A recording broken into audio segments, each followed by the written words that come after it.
5장 3절부터 12절까지 다시 한번 마음에 새기는 마음으로 다 같이 봉독합니다. 시작. 심령이 가난한 자는 복이 있나니 천국이 그들의 것이며, 애통하는 자는 복이 있나니 그들이 위로를 받을 것이며, 온유한 자는 복이 있나니 그들이 땅을 기업으로 받을 것이며, 의에 줄이고 목마른 자는 복이 있나니 그들이 배부를 것이며, 긍휼히 여기는 자는 복이 있나니 그들이 긍휼히 여김을 받을 것이며, 마음이 청결한 자는 복이 있나니 그들이 하나님을 볼 것이며, 화평하게 하는 자는 복이 있나니 그들이 하나님의 아들이라 일컬음을 받을 것이며, 의를 위하여 박해를 받은 자는 복이 있나니 천국이 그들의 것임이라. 나로 말미암아 너희를 욕하고 박해하고 거짓으로 너희를 거슬러 모든 악한 말을 할 때에는 너희에게 복이 있나니 기뻐하고 즐거워하라. 하늘에서 너희의 상이 큼이라. 너희 전에 있던 선지자들도 이같이 박해하였느니라. 아멘.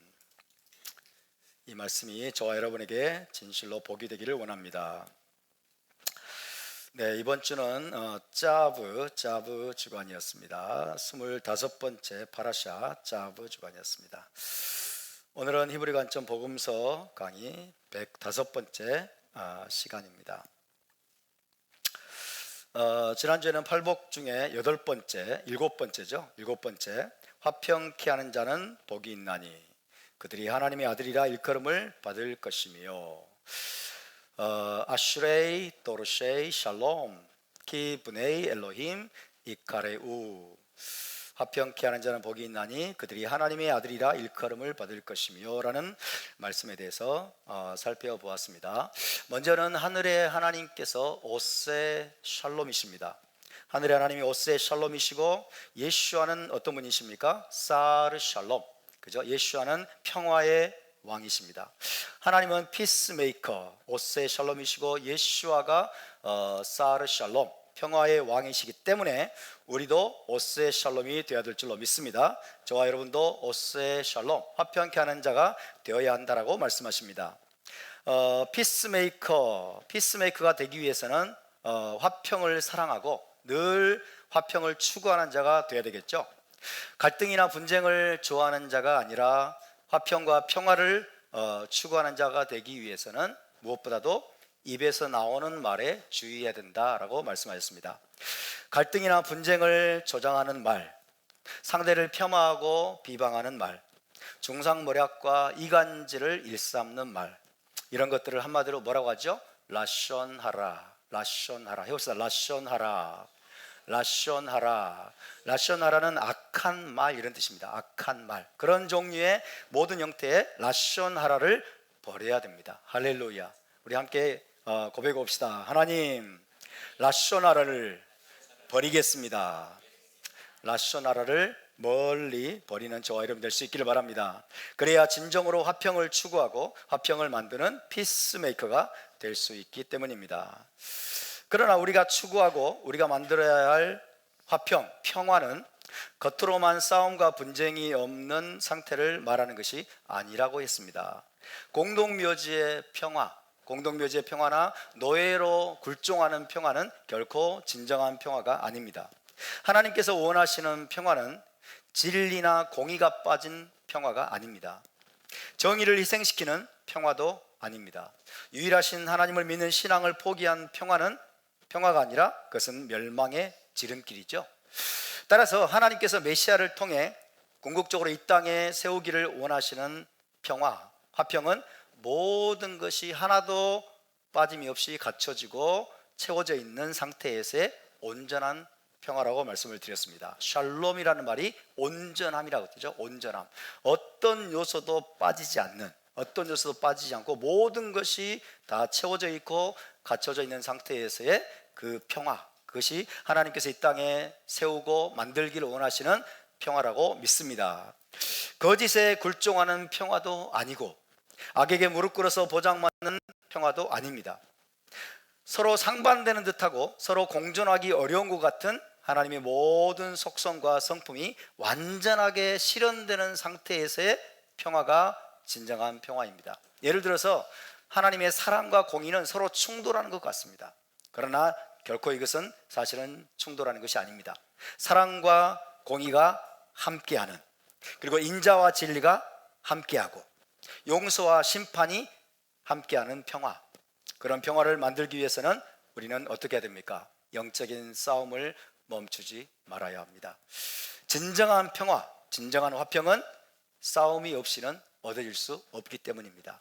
우리는 죄와 맞서 싸워야 되고 악한 본성과도 싸워야 합니다. 우리는 마귀와 타협할 수 없다는 것을 알고 있습니다. 마귀, 그리고 죄악된 본성과도 타협할 수가 없습니다. 거짓 평화를 내세우는 자들과도 우리는 싸워야 합니다. 또 겉으로만 그럴싸한 평화에 안주하라는 그런 유혹과도 우리는 싸워야 합니다. 그런 싸움을 통해서 우리는 진정한 오세 샬롬, 진정한 피스메이커로 화평케 하는 자로 저와 여러분이 성장해 가야 될 줄로 믿습니다. 그럴 때 우리는 진정한 이스라엘로서 하나님의 아들이라는 칭호를 얻게 되고 마침내 하나님의 아들들만이 들어갈 자격을 얻는 메시아 왕국, 메시아 왕국은 하나님의 아들들로 인정받은 자들만이 들어갈 수 있습니다. 하나님의 아들들로 인정받은 자들만이 들어갈 수 있는 메시아 왕국에 들어갈 자격을 우리 모두가 얻게 되기를 주의 이름으로 축원합니다. 바룩 하셈. 자, 다음으로 10절을 다 함께 읽어보겠습니다. 마태복음 5장 10절 다시 한번 읽습니다. 시작. 의를 위하여 박해를 받은 자는 복이 있나니 천국이 그들의 것임이라. 의를 위하여 박해를 받은 자,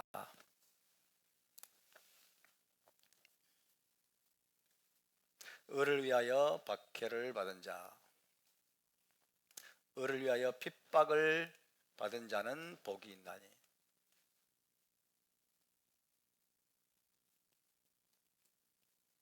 왜 복이 있다고 말씀하십니까? 천국이 그들의 것임이라. 정말 세상적인 가치관과는 완전히 반대죠. 의를 위하여 박해를 받은 자는 복이 있나니. 히브리어로 하면 어떻게 됩니까? 아슈레이, that's 아슈레이, 아슈레이, 하 니르다핌, 아슈레이 하 니르다핌, 비글랄 하 ጼ덱. 의를 위하여, 의로움 때문에, 비글랄이라는 것은 뭐뭐 때문에입니다. 니르다프가 핍박을 받는 자, 니르다핌 그러면 핍박을 받는 자들 이렇게 되죠.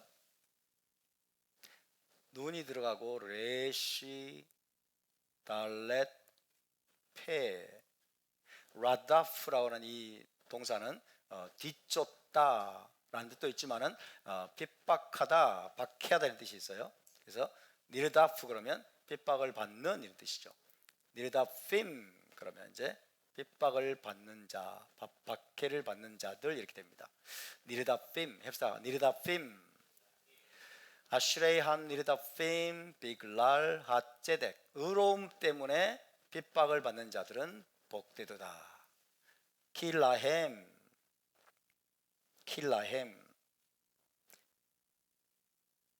말쿠트 하 샤마이, 말쿠트 샤마이. 왜냐하면 천국이 말쿠트 샤마임, 천국입니다. 이것은 메시아 왕국을 가리킨다고 그랬어요.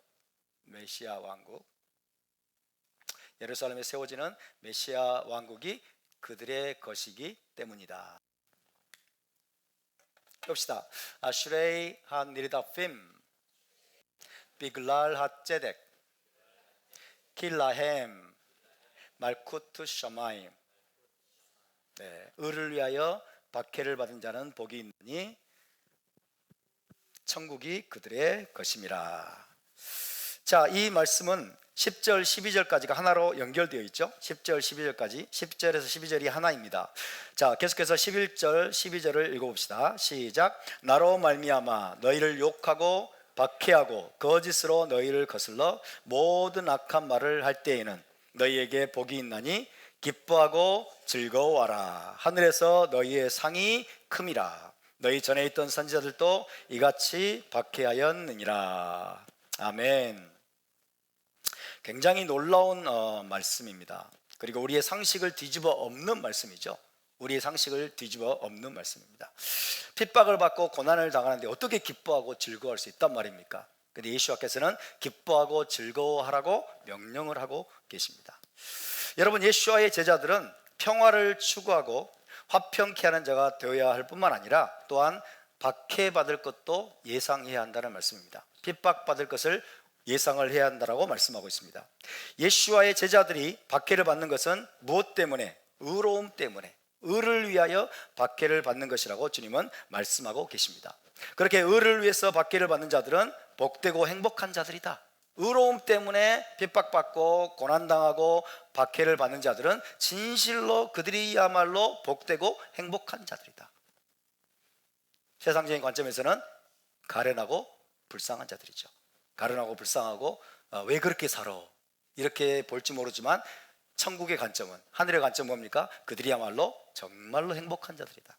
정말로 행복한 자들이다. 왜? 확실한 미래가 보장되어 있기 때문에. 메시아 왕국이라고 하는 확실한 미래가 보장되어 있기 때문에 우리의 시각이 하늘의 시각으로 바뀌어야 될 줄로 믿습니다. 하나님의 눈으로 여러분 항상 우리가 바라봐야 될 줄로 믿습니다. 다가올 천국 혹은 메시아 왕국이 바로 그들의 것이기 때문이라고 주께서 말씀하고 계십니다. 여기서 의를 위하여 그러죠. 이 의에 해당하는 히브리어, 의에 해당하는 히브리어는 ጼ덱이죠. ጼ덱 해봅시다. ጼ덱 혹은 ጼ다카라고 합니다. ጼ덱과 ጼ다카라는 단어는 꼭 알고 계셔야 됩니다. ጼ덱과 ጼ다카를 모르면 우리 메시아닉서 글에서는 간첩으로 여겨질 수 있음을 주의하시기 바랍니다. ጼ덱, ጼ다카 합시다. ጼ덱, ጼ다카. 이 ጼ덱이나 ጼ다카는 무슨 뜻입니까? 의로움, 공의, 정의, 올바름을 의미합니다. 의로움, 공의, 정의, 올바름을 의미합니다. 토라에서 묘사하고 있는 하나님의 중요한 속성 중에 하나가 무엇입니까? 의로움입니다. 의로움. ጼ덱이나 ጼ다카는 의로움을 뜻하고 공의를 뜻합니다. 혹은 정의라고도 번역이 됩니다. 올바름이란 뜻입니다. 이것은 무엇보다도 하나님의 속성입니다. 우리 하나님이 의로우신 하나님이심을 기억하시기를 바랍니다. 우리 하나님은 절대적으로 의로우신 분입니다. 우리 하나님은 절대적으로 올바르신 분입니다. 모든 의로움의 기준이 되신 분이에요. 모든 올바름의 기준이 되신 분임을 기억하시기를 바랍니다. 우리 하나님에게는 불의가 없으십니다. 할렐루야. 그래서 우리 하나님은 의로우신 하나님 혹은 의의 하나님으로 불립니다. 신명기 32장 4절을 한번 찾아보겠습니다. 신명기 32장 4절에서 특별히 의로우신 하나님의 속성을 드러내고 있습니다. 신명기 32장 4절입니다.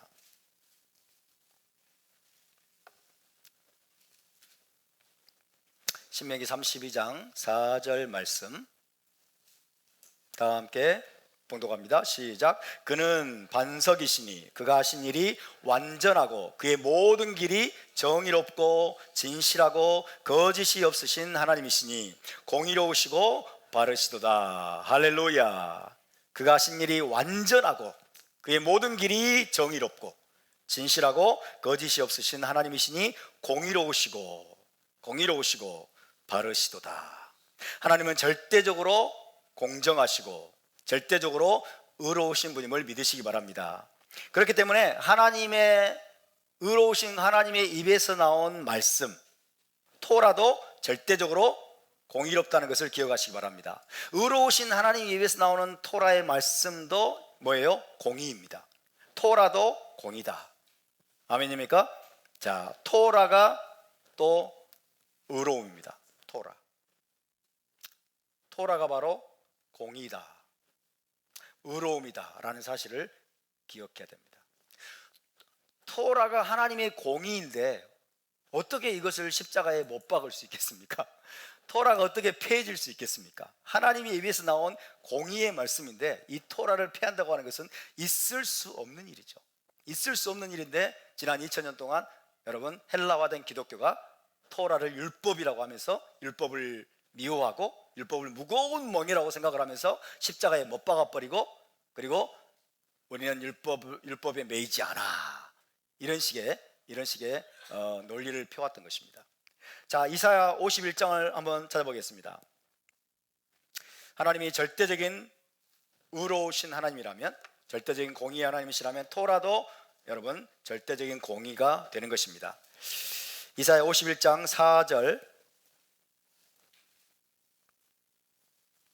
4절 먼저 읽겠습니다. 이사야 51장 4절 시작. 내 백성이여 내게 주의하라, 내 나라여 내게 귀를 기울이라. 이는 토라가 내게서부터 나갈 것임이라. 내가 내 공의를 만민의 빛으로 세우리라. 할렐루야. 내게 주의하고 내게 귀를 기울여라. 내 백성이여 이스라엘아 내게 쉐마하라. 왜냐하면 토라가 나에게서부터 나갈 것입니다. 토라가 누구에게서 나왔어요? 하나님께로부터 나왔어요. 그 다음에 바로 하나님 뭐라고 말씀하십니까? 내가 내 공의를 만민의 빛으로 세우리라. 지금 토라와 공의를 지금 나란히 병치시키고 있죠. 그죠? 하나님이 나의 공의인 토라를 만민의 빛으로 세우리라 라고 말씀하고 있는 것입니다. 7절을 봅니다. 7절 8절 시작. 의를 아는 자들아 마음에 내 토라가 있는 백성들아. 이것도 보세요. 의를 아는 자들아와 마음에 내 토라가 있는 백성들아를 또 나란히 병치시키고 있어요. 의를 아는 백성이 곧 뭐라는 거예요? 마음에 토라가 있는 백성이라는 뜻입니다. 할렐루야. 우리 마음에 토라가 있기를 원합니다. 하나님의 토라가 마음판에 새겨져 있는 자들이 바로 의를 아는 자들이에요. 의를 아는 자들아 마음에 내 토라가 있는 백성들아 너희는 내게 듣고 그들의 비방을 두려워하지 말라. 그들의 비방에 놀라지 말라. 옥같이 좀이 그들을 먹을 것이며 양털같이 좀벌레가 그들을 먹을 것이나 나의 공의는 영원히 있겠고 할렐루야. 나의 구원은 세세에 미치리라. 하나님의 공의는 영원히 있을 것입니다. 하나님의 토라는 영원히 있을 것입니다. 하나님께서 하나님의 토라를 만민의 빛으로 세울 것이라고 말씀하셨습니다.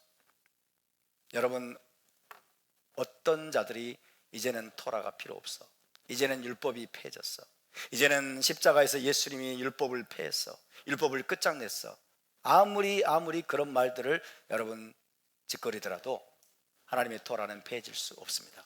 하나님의 공의는 결코 폐해질 수 없습니다. 나의 공의는 영원히 있겠고. 여러분, 이 말씀은 토라가 바로 하나님의 공의이고 하나님께서 토라를 만민의 빛으로 세울 것이라고 말씀하고 있습니다. 따라서 토라는 만민의 빛입니다. 할렐루야. 이 토라, 하나님의 공의, 하나님의 의로움, 이 토라가 육신이 되어 오신 분이 누굴까요? 예수와입니다.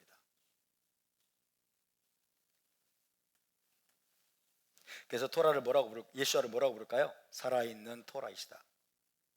예수와는 살아있는 토라이십니다. 살아있는 공의란 뜻이죠. 살아있는 토라, living 토라. 예수와 토라는 하나임을 믿으시기 바랍니다. 토라가 진리이세요. 토라가 진리인데 예수와께서 뭐라고 말씀하셨어요? 내가 곧 길이요 진리요 생명이니 나로 말미암지 않고는 아버지께로 올 자가 없느니라. 진리가 육신이 되어 오신 분이 예수와이십니다. 진리가 토라입니다. 아멘. 그래서 예수와는 살아있는 토라임을 믿으시기 바랍니다. 예수와와 토라는 완벽한 하나입니다. 완벽한 하나입니다. 예수와와 토라는 서로 충돌할 수 없고 서로 대립할 수 없음을 믿으시기 바랍니다. 아멘. 예수와를 믿는다고 하는 자들은 예수와가 어떤 분인지를 알기 위해서는 뭘 공부해야 될까요? 토라를 공부해야 돼요. 그죠? 예수와를 세부적으로 묘사하고 있는 게 토라예요. 우리 주 예수와가 어떤 분인가를 세부적으로 계시하고 드러내고 하나하나 예수와의 속성을 가르쳐 주는 게 바로 토라입니다. 아멘. 이 토라가 육신이 되어 마침내 나타나신 분이 바로 예수와인 것입니다. 따라서 토라는 하나님의 공의입니다. 토라는 하나님의 진리입니다. 예수와는 하나님의 공의입니다. 예수와는 하나님의 진리입니다. 예수 하나님의 공의라고 하잖아요. 그죠? 하나님의 공의, God's righteousness revealed. 이 땅에 드러난 하나님의 공의이시다. 하나님의 공의이시다.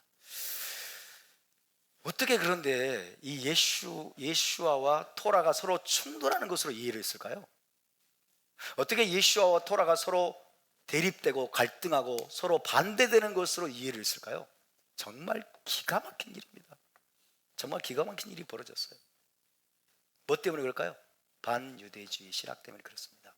1세기 후반 2세기에 들어오면서 반유대주의 신학이 교회 안에 들어오게 되고, 헬라적인 관점이 교회 안에 들어오게 되고, 그죠?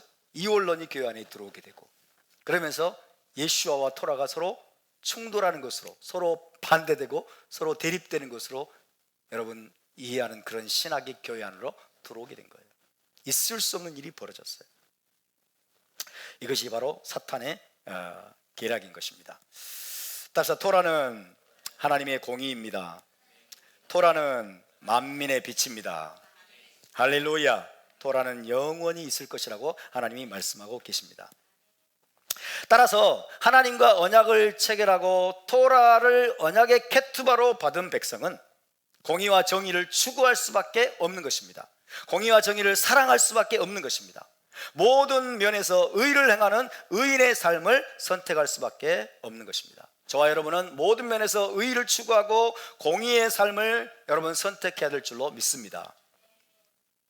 하지만 토라와 타나크의 기록을 보면 진정한 의인은 항상 소수였습니다. 진정한 의인은 항상 소수였어요. 온 이스라엘이 토라를 공의의 법으로 받았습니다. 온 이스라엘이 토라를 언약의 케투바로 받았습니다. 온 이스라엘이 하나님의 공의를 드러내주는 이 토라를 여러분 그들의 헌법으로 받았음에도 불구하고 이스라엘의 역사 속에서 우리가 여러분 열왕기서나 역대기서나 이런 걸 보면은 너무나 의인들은 소수에 불과했어요. 진정으로 의를 사랑하고 여러분 의를 행한 이스라엘 백성들은 항상 소수였음을 우리가 알 수 있습니다. 이것이 우리의 마음을 아프게 하는 거죠. 진정한 의인은 항상 소수였고 다수의 악인들에 의해서 거의 항상 많은 고난과 핍박을 받았습니다. 의인들은 소수였고 다수는 악인들이었어요.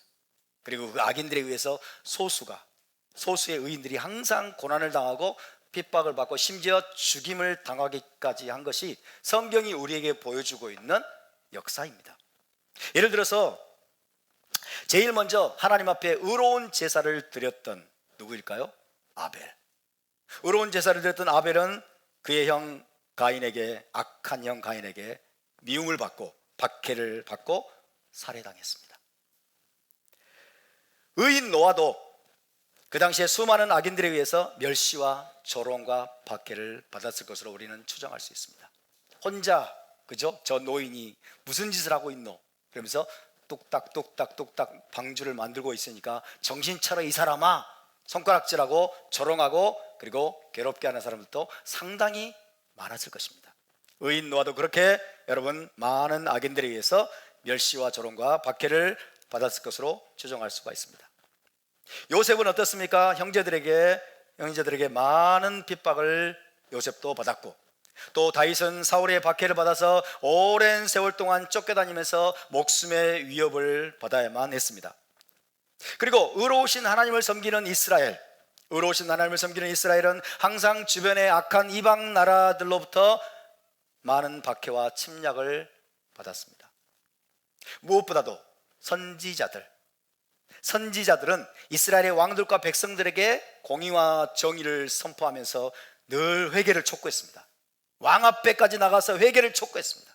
이스라엘 백성 전체에게 회개할 것을 촉구하면서 진리를 선포했던 선지자들, 그 선지자들은 회개를 촉구한다는 이유로 얼마나 많은 미움을 받았는지, 얼마나 많은 박해의 대상이 되었는지, 그리고 심지어 죽임을 당하는 경우도 빈번하게 일어났습니다. 그에 대해서 예수와께서 마태복음 23장에서 말씀을 하셨습니다. 한번 찾아볼까요? 마태복음 23장 35절에서 37절을 보겠습니다. 이스라엘 역사에서 선지자들이 늘 미움을 받고 핍박을 당하고 죽임을 당한 역사들을 우리가 기억해야 됩니다.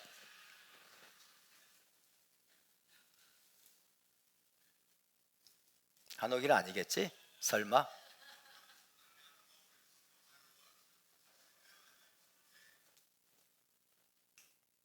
마태복음 23장 35절에 37절, 너무 요즘 자주 일어난 일이라서 신경도 안 써요. 이제 오직 우리는 말씀에만 신경을 써야 됩니다.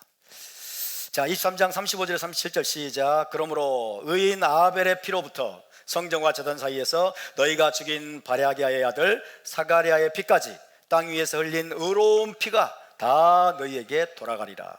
내가 진실로 너희에게 이르노니 이것이 다 이 세대에 돌아가리라. 예루살렘아 예루살렘아, 선지자들을 죽이고 내게 파송된 자들을 돌로 치는 자여, 암탉이 그 새끼를 날개 아래 모음같이 내가 네 자녀를 모으려 한 일이 몇 번이더냐. 그러나 너희가 원하지 아니하였도다. 의인 아벨로부터 시작해서 마지막으로 죽임당한 사가랴에 이르기까지 항상 교만하고 사악한 세대는 의인을 박해하고 죽였습니다. 그래서 예수와께서는 심지어 예루살렘을 향해서 뭐라고 부르고 계십니까? 예루살렘아 예루살렘아, 선지자들을 죽이고 내게 파송된 자들을 돌로 치는 자여. 예루살렘을 주님께서 지금 그렇게 정의하고 계세요. 예루살렘아 예루살렘아, 선지자들을 죽이고 내게 파송된 자들을 돌로 치는 자라고까지 주님은 부르셨습니다. 예루살렘은 이스라엘을 대표하는 성읍이죠. 이스라엘을 대표하는 성읍으로서 다시 말하면 온 이스라엘을 상징하는 거예요. 따라서 하나님 언약 백성 이스라엘도 거의 항상 의인들과 선지자들을 박해하고 죽이는 악행을 저질러 왔음을 주님께서 지금 지적하고 계시는 겁니다. 이스라엘 나라가 그 정도였으면 하나님 없는 이방 나라들의 상황은 어떠했겠습니까? 따라서 인류 역사 자체가, 이스라엘뿐만 아닙니다, 인류 역사 자체가 악인들에 의해서 박해받고 죽임당한 의인들의 피로 얼룩져 있다고 할 수 있어요. 전 인류의 역사가 악인들에 의해서 핍박을 당하고 죽임을 당한 의인들의 피로 얼룩져 있다. 이게 인류 역사라고 이야기할 수가 있겠습니다. 그렇지만 그럼에도 불구하고 불의는 결코 정의를 이길 수 없습니다. 어둠은 결코 빛을 눌러 꺼버릴 수 없습니다. 아무리 악인들이 득세하고 악이 횡행한다 하더라도 악은 결코 선을 이길 수 없습니다. 아멘입니까? 아무리 이방 나라들이 이스라엘을 박해하고 세상에서 없애버리려고 끊임없이 시도해 왔고 지금도 시도하고 있지만은 결코 이스라엘을 없애지 못합니다. 아말렉으로부터 시작해서 하만을 지나서 나치 히틀러와 나치를 지나서 지금은 이슬람 세력과 세상 모든 이방 나라들이 이스라엘을 극렬히 미워합니다. 유대인들을 없애버리려고 합니다. 유대인들을 이 땅에서 끊어버리려고 지금도 시도하고 있습니다. 그러나 여러분, 이스라엘은 영원하리라. 할렐루야. 이스라엘은 절대로 멸절되지 않을 것입니다. 이스라엘은 사라지지 않을 것입니다. 악인들은 의인을 계속해서 핍박하고 박해하고 죽이는 일을 여러분 계속해서 감행하지만은 그럼에도 불구하고 악은 의를 이길 수가 없습니다. 선은 항상 승리할 것입니다. 항상 선이 이길 것입니다. 아무리 헬라화된 기독교와 사탄의 세력들이 지난 2000년 동안 토라를 불태우고 토라를 없애버리려고 시도해왔지만은 오히려 지금 토라 회복의 불길이 활활 타오르고 있습니다. 전 세계에서 여러분 토라 회복 운동이 가열차게 진행되고 있음을 믿으시기 바랍니다.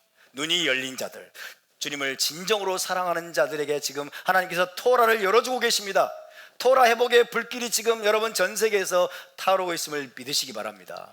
지난 2000년 동안 사탄은 기독교 안에 반유대적인 신학을 심었고 그리고 이원론 헬라적인 그런 신학들을 심어서 토라를 다 없애버리려고 했습니다. 토라를 완전히 불태워버리려고 했습니다. 그러나 토라는 절대로 없어지지 않습니다. 왜? 토라는 진리이기 때문에 그렇습니다. 토라는 하나님의 공의이기 때문에 그렇습니다. 할렐루야. 그렇기 때문에 우리는 여러분 의로움에 목숨을 걸 만한 가치가 있음을 깨달으시길 바랍니다. 이스라엘에 우리의 목숨을 걸어야 됩니다. 토라에 목숨을 걸 만한 가치가 있음을 깨달아야 될 줄로 믿습니다. 무엇에 여러분의 목숨을 거시겠습니까? 우리는 진리의 목숨을 걸어야 됩니다. 우리는 이스라엘의 목숨을 걸어야 됩니다. 우리는 토라의 목숨을 걸어야 됩니다. 우리는 공의로우신 하나님께 우리의 목숨을 걸어야 됩니다. 할렐루야. 그럼 우리도 하나님과 함께 승리자가 될 것입니다. 최후의 승리자가 될 걸 믿으시기 바랍니다. 악인들이 아무리 날뛰고 악인들이 득세하고 악인들에게 편승하면 좀 쉽게 가고 좀 부도 얻고 명예도 얻을 것처럼 보여가지고 여러분 그들을 쫓아가다가는 여러분 우리는 큰 낭패를 당할 것입니다. 우리는 세상과 타협하지 않을 것입니다. 우리는 악인들에게 여러분 눈치를 보지 않을 것입니다. 여러분 역사적으로 보면 이스라엘 나라는 끊임없이 이방 나라의 박해를 받았습니다. 왜 그랬을까요? 물론 그것은 한편으로 이스라엘 백성이 하나님과 맺은 언약을 배반하고 토라를 버렸기 때문에 자초한 하나님의 심판이었죠. 이스라엘 백성들이 끊임없이 토라를 버렸어요. 토라를 배반했어요. 언약을 배반했어요. 그 결과로 하나님께서 주신 하나님의 심판이었어요. 하지만 또 다른 한편으로 그것은 이방 나라들이 이스라엘에게서 여호와 신앙을 빼앗고 유일신 신앙을 가진 민족을 이 땅에서 없애버리려고 하는 이방 나라들의 공격이었어요. 이스라엘을 없애버리는 것, 그죠? 하나님과 언약을 맺은 나라, 유일하신 참 하나님을 믿는 나라, 토라를 가진 나라를 이 세상에서 멸절시켜버리고 없애버리려고 하는 이방 나라들의 끊임없는 공격, 끊임없는 박해가 이스라엘을 향해서 계속되어 왔던 것들을 우리가 보고 배웠습니다. 그 중에서도 특히 악명이 높은 박해는 BC 2세기경 헬라 제국으로부터 받은 박해였습니다. 셀류커스 왕조라고 하죠.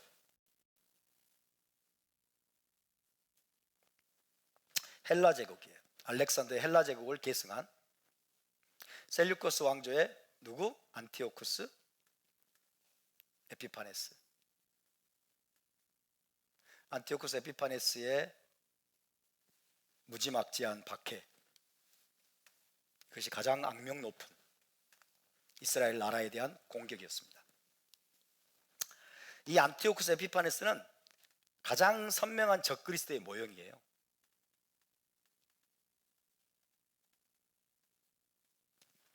이 적그리스도를 우리 기독교인들은 상당히 오해하고 있죠. 로마 교황이 적그리스도일 것이다. 택도 없는 소리죠. 이 적그리스도의 가장 확실한 특징 중에 하나는 뭔 줄 아세요? 이스라엘을 파괴하는 거예요. 이스라엘을 없애버리려고, 이스라엘을 파괴하려고 하는 게 적그리스도의 가장 중요한 특징이에요. 이스라엘을 파괴하는 거예요. 이 땅에서 이스라엘 나라를 파괴하고 없애버리려고 하는 게 적그리스도의 가장 중요한 특징입니다. 여러분이 묻겠습니다. 로마 교황이 이스라엘을 파괴하려고 하는데 혈안이 되어 있습니까? 아니죠. 그런 권세도 없어요. 사실은 그럴 능력도 없습니다. 로마 교황에게는. 근데 로마 교황이 무슨 카톨릭의 교황이 적그리스도인 것처럼, 이게 뭐예요? 이게 헬라화된 기독교 신학에서 나온 거예요. 적그리스도 로마 교황은 절대로 그런 일을 하지 않을 뿐더러 그럴 만한 능력도 안 되는 거예요. 안티오쿠스 에피파네스 이 자는 유대 민족을 너무나도 증오했습니다. 그래서 유대 민족을 파괴하는데 혈안이 되었습니다. 자, 여러분이 아시는 것처럼 이 안티오쿠스 에피파네스는 당시 유대인들에게 토라 공부를 금지시켰어요. 토라 공부를 금지하고 안식일 준수도 금지시켰습니다. 코셔 음식을 먹지 못하게 했어요. 돼지고기를 막 먹도록 강요했습니다. 돼지고기를 먹고 성전에서 돼지 피를 희생을 드리게 만들고, 그리고 절기를 지키지 못하게 하고, 그 다음에 어린 아들들에게 할례를 행하는 것을 모두 금지시키는 이 칙령을 내렸습니다. 반유대적인 반토라적인 칙령을 내리고 이것들을 어기는 자는 몇이든지 찾아내서 전부 다 죽였습니다. 어기는 자는 아주 악명 높은 자죠. 그래서 많은 유대인들이 그 칙령에 굴복을 했습니다. 토라를 버리고 절기도 안 지키고 안식일을 더럽히고, 그리고 할례를 행하지 않고 돼지고기를 심지어 먹는 일까지, 또 돼지피 희생을 드리는 일까지 굴종적으로 행하는 그런 상황까지 벌어졌습니다. 하지만 마카비 군대를 비롯한 소수의 유대인들은 그 칙령을 단호히 거부하고 강력히 맞서 싸웠습니다. 마카비 군대 그리고 소수의 유대인들, 그들은 의를 위해서 기꺼이 박해받기로 결단했던 것입니다. 의를 위해서 기꺼이 박해받기로 결단한 소수의 유대인들이었습니다. 뿐만 아니라 로마 제국 시대에도 로마 황제 네로와 하드리안 황제 등이 유대인들을 극렬히 또 박해하고 괴롭혔습니다. 물론 유대인들이 로마에 맞서 반란을 일으키다가 박해를 당한 측면도 있지만은 보다 본질적으로는 유대적인 신앙을 눌러 꺼버리기 위한 로마 황제의 박해였습니다. 유대적인 신앙, 진리를 가진, 토라를 가진 유대 민족을 이 땅에서 없애버리려고 하는 로마 황제의 박해였습니다. 그 결과 랍비 아키바를 비롯한 수많은 랍비들과 유대인들이 또 처형을 당했습니다. 그렇지만 그들 중에 대부분은 처형당하는 순간에도 쉐마 이스라엘 아도나이 엘로헤이누 아도나이 하드를 외치면서 죽어갔습니다. 여호와 신앙을, 여러분, 목숨을 잃으면서도 여호와 신앙을 버리지 않는, 하나님에 대한 충성을 그들은 끝까지 버리지 않았던 것입니다. 이런 자들이 바로 의를 위해서 박해를 받는 자들임을 믿으시기 바랍니다. 할렐루야. 그들도 의를 위해서 박해를 받고 심지어 죽임을 당하기까지 한 사람들입니다. 인간적으로 볼 때 얼마나 가련하고 불쌍한 자들입니까? 얼마나 가련하고 불쌍한 자들. 하지만 하늘의 관점에서는 그들이야말로 진정으로 복되고 행복한 사람들이라고 할 수 있습니다. 저와 여러분이 그들의 뒤를 따르길 원합니다. 할렐루야. 이 땅에서 우리가 여러분 악과 타협하고 세상에 여러분 거짓과 타협하면서 호의호식하는 것보다는 우리가 의를 위해서 박해를 받고 고난을 당하다가 차라리 순교하는 것이 여러분 정말 복되고 행복한 일임을 기억하시기 바랍니다. 자, BC 3세기와 AD 2세기경까지, BC 3세기에서 AD 2세기경까지 유대 지역에서 크게 번성했던 문학이 있습니다. 소위 묵시문학입니다. 묵시문학. 여기서 묵시문학. 묵시문학이라는 게 번성을 했어요. 대충 BC 3세기에서 AD 한 2세기경까지 묵시문학이 번성을 했어요. 이 묵시문학은 이방 나라들의 극심한 이 핍박으로 인해서 상징의 언어로 기록을 합니다. 상징과 이 코드 언어로 문학 작품을 기록한 작품을 말합니다. 그리고 상당히 종말론적입니다. 종말론적. 그리고 종말론적이니까 최종적인 승리에 포커스를 맞춥니다. 이게 묵시문학의 특징이에요. BC 3세기에서 AD 2세기경까지 유대 지역, 인근 지역에서 묵시문학이 본물 터지듯이 이게 쓰여지게 되었는데, 예를 들면 다니엘서, 이것도 묵시문학에 들어가는 거예요. 다니엘서, 그 다음에 요한계시록, 이것도 묵시문학에 포함됩니다. 자, 다니엘서와 요한계시록을 보면 상징의 언어들이 많이 사용이 되죠. 그죠? 예를 들면 짐승이죠. 그 다음에 사자가 나오고, 또 해를 옷 입은 여자가 나오고 그러잖아요. 용이 나오고, 그렇죠? 상징의 언어, 코드 언어로 이 문학 작품이 기록이 되는 거예요. 왜 그렇게 했을까요? 이방 나라가 그걸 읽어도 못 알아먹게, 그죠? 이방 나라가 그걸 알아들어도 못 알아먹게 하기 위해서 상징의 언어, 종말론적입니다. 그리고 최종적으로는 하나님께서 이스라엘에게, 유대민족에게 승리를 주실 것을, 그래서 많은 사람들에게 희망을 불어넣기 위해서 저술된 작품들이 바로 묵시문학입니다. 묵시문학에 보면 예수와께서 지금 살아계시던 그 시대에 묵시문학이 굉장히 많이 저술이 되었다는 것이죠. 그러니까 예수와의 메시지와 묵시문학의 메시지가 일맥상통하는 측면들이 상당히 있습니다. 이 묵시문학에 보면 의인들이 받을 박해에 대한 기록이 빈번하게 등장합니다. 의인들이 받을 박해에 대한 기록, 이것이 또 예수와의 메시지와 빈번하게 일치하는 대목입니다. 묵시문헌 중에 에녹서가 있습니다. 여러분도 들어보셨겠죠? 에녹서에 이런 기록이 있습니다. 한번 들어보세요. 죄인들아, 너희에게 화가 있으리로다. 이는 너희가 의인들을 핍박하기 때문이다. 죄인들이 의인들을 핍박한다는 거예요. 의인들이 핍박한 것 때문에 마지막에 가서 너희에게 화가 있을 것이다 라고 선언하고 있는 게 바로 에녹서입니다. 죄인들아 너희에게 화가 있으리로다. 이는 너희가 의인들을 핍박하기 때문이다. 너희는 불의로 인해 넘겨져 핍박을 받을 터인데 그 멍에가 너희에게 무거우리라. 그래서 죄인들이 의인들을 핍박하리라는 것을 여기서 보여주고 있죠. 또 레이의 유언이라는 문헌이 있습니다. 레이의 유언, 레이가 마지막에 했다는 유언 이런 내용으로 구성된 묵시문학인데요. 레이의 유언이라는 문헌에는 이런 기록이 있습니다. 너는 사악하고 삐뚤어진 마음으로 율법을 헛되게 할 것이며 선지자들의 말씀을 쓸데없는 것으로 만들 것이다. 이때 너는 악한 자겠죠. 너는 사악하고 삐뚤어진 마음으로 율법을 헛되게 할 것이며 선지자들의 말씀을 쓸데없는 것으로 만들 것이다.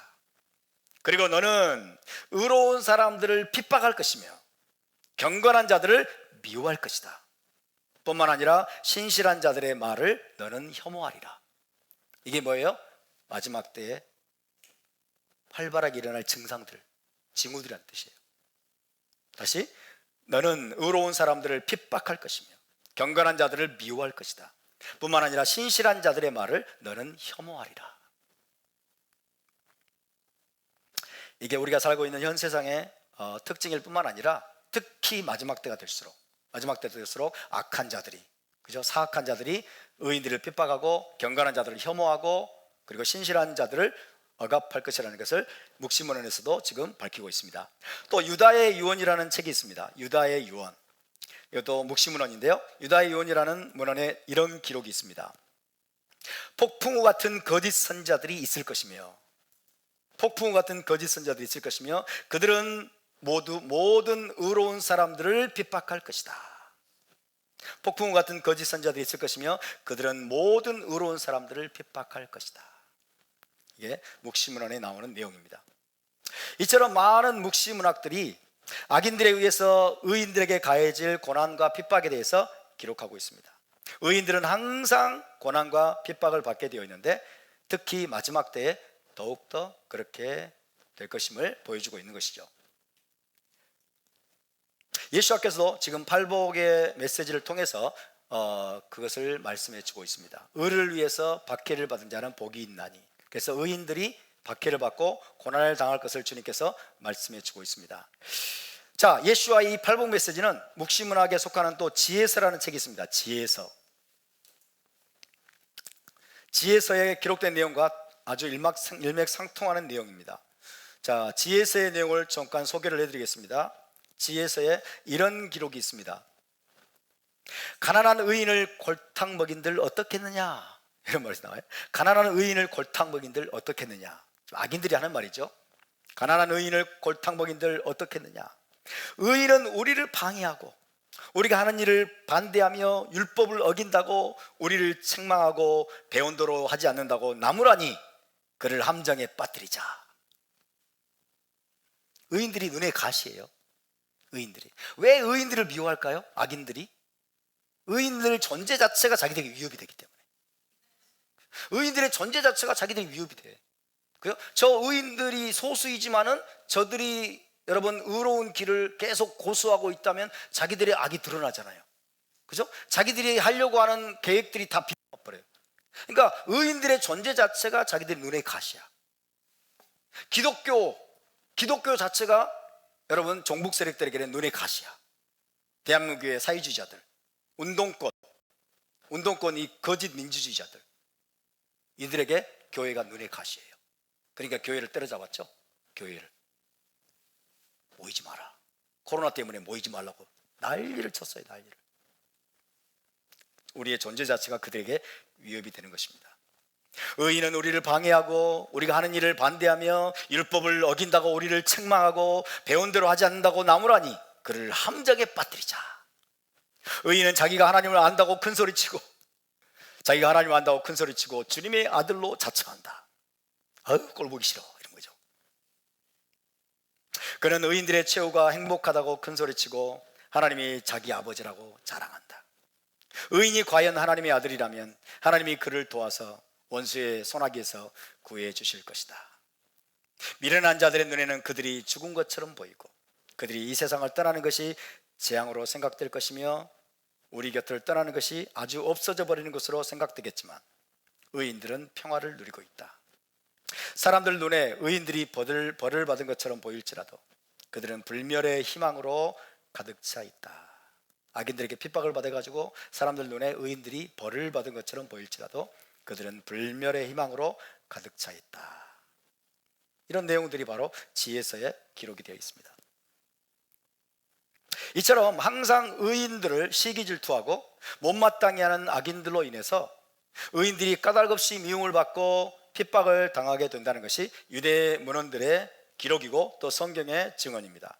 예수와께서도 의인들이 현 세상에서 고난과 핍박을 받게 될 것이나 결국 메시아 왕국은 그런 자들을 위해서 예비되어 있다라고 말씀하셨습니다.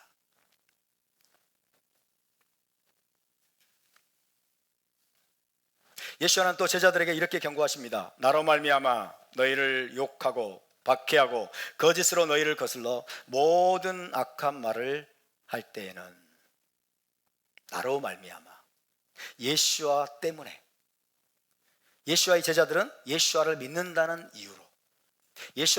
이유로 온갖 모욕과 박해를 당하고 법정에서 거짓 증언과 중상모략을 당할 것이라는 말씀입니다.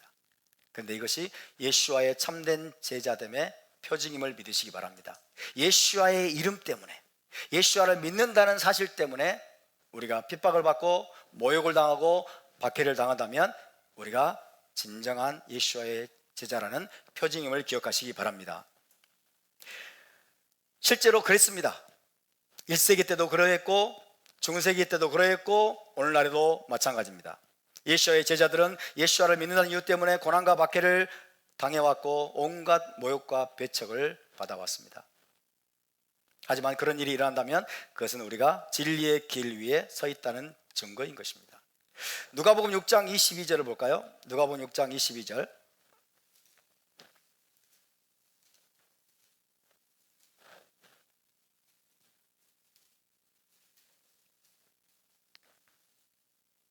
누가복음 6장 22절 시작. 인자로 말미암아 사람들이 너희를 미워하며 멀리하고 욕하고 너희 이름을 악하다 하여 버릴 때에는 너희에게 복이 있도다. 할렐루야.